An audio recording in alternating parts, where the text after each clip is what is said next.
मुझे समझ नहीं आता, मैं आपसे क्या सवाल करूं। ये बेबसी, ये तकलीफ आवाम की देखी नहीं जाती। हम भी आवाम हैं, आप भी आवाम हैं, लेकिन हम किसके पास जाएं, किससे दाद रसी चाहें?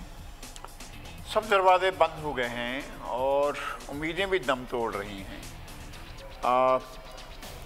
हम वैसे भी निगरान सेटअप से क्या उम्मीद लगा सकते हैं? जो मुंतखब होकर आए थे उनने क्या कमाल किए हैं? सही बात है। उनने लोगों को क्या दिया था? जो लोगों से वोट लेकर आए थे, जो जमहूरियत के नाम पर आए थे, और अब जब से भी आते रहे हैं, उससे पहले जो कुछ भी होता रहा, और फिर यह कि मनपसंद लाडलों को लाना है, ये भी एक सिलसिला चलता है। भाई लोगों को फैसला करने दें यार। साफ लोग देख रहे होते हैं कि किस तरह से अब मैनिपुलेट करके किसी शख्स को लाने के लिए कैसे राह हमवार की जाती है और पैसे क्या क्या होता रहता है। अब तो इस मुल्क पर रहम किया जाए, लोगों को जो कम से कम उनके हाल पर छोड़ दिया जाए कि भाई अपनी जिंदगी के बारे में कोई तो फैसला करे। ये क्या बात हुई कि एक अशराफिया को फैसला करने का हक दिया जाए और वही बैठकर फैसला करें? यानी उनके लिए कौन सा मसला है? उनकी रिहाइश मुफ्त, उनके पेट्रोल नहीं, उनके साथ साथ 50-50 गाड़ियाँ चलती हैं। आपने कभी देखा है कि बरतानिया के वजीर आज़म बाइसिकल पर बैठकर ग्रोसरी खरीद कर वो साइकिल पर जा रहे हैं? किसी को इस बात की परवाह नहीं है कि वजीर आज़म जा रहे हैं। आपने देखा है किस तरह से अदालत में बैठे हुए चीफ जस्टिस बरतानिया में वापस आते हैं, अपने कमरे अदालत से बाहर आते हैं, फैसले सुनाने के बाद बाहर निकलते हैं और फिर जाकर एक बाइसिकल पर बैठते हैं और वो चल पड़ते हैं।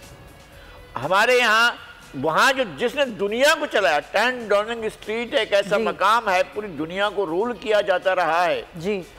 उस जगह में आप अपने किसी भी डीसी हाउस में, कमिश्नर हाउस में, गवर्नर हाउस में और प्रेसिडेंट हाउस में, प्राइम मिनिस्टर हाउस में वैसे 50-50, 100 10 डाउनिंग स्ट्रीट से बड़े घर बना लें, तब भी वो जगह बच जाएगी आपके पास। क्या है आप? ये हम भीख मांगते हैं और भीख मांगने के बाद दुनिया के पास जाकर फरमिश शान से जाते, ठाठ से जाते हैं कि जिसमें सामने वाले जो खैरात देने वाले लोग हैं वो तो लगे भिखारी हैं और ये शहनशाह मौजूद लगते हैं। ऐसा ही होता है।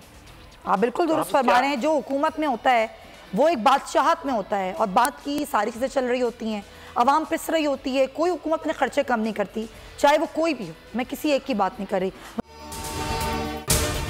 अगर आपको ये वीडियो पसंद आई है तो सब्सक्राइब करें और बेल आइकन पर क्लिक करें। आप लोग इस मुल्क पाकिस्तान में आजाद हैं। सहाफती उसूलों पर कारबंद बोल न्यूज ने रखी रिवायत बरकरार। बोल न्यूज की जानिब से देखने वालों को यौम आजादी की बेहद मुबारकबाद। मुल्क भर से जश्न आजादी की तकरीबात बोल ने दिखाई अपनी स्क्रीन पर। पाकिस्तान के 76वें यौम आजादी का जश्न बोल ने सुनाई पाकिस्तान जिंदाबाद के नारों की गूंज। बोल की सबसे बड़ी ट्रांसमिशन में पाकिस्तान का नाम रोशन करने वालों ने दिए कौम को पैगामात। बेपनाह मुश्किलात का सामना करके इस मुल्क को हासिल किया। आज़ाद कौमों को बहुत सी कुर्बानियाँ देनी पड़ती हैं। 76 वारियों में आज़ादी का दिन जोश खरोश के साथ मना, क्योंकि जिंदाबाद पाकिस्तान ये है बोल की पहचान। सब्सक्राइब करें और बेल दबाएं ताकि कोई खबर रह न जाए।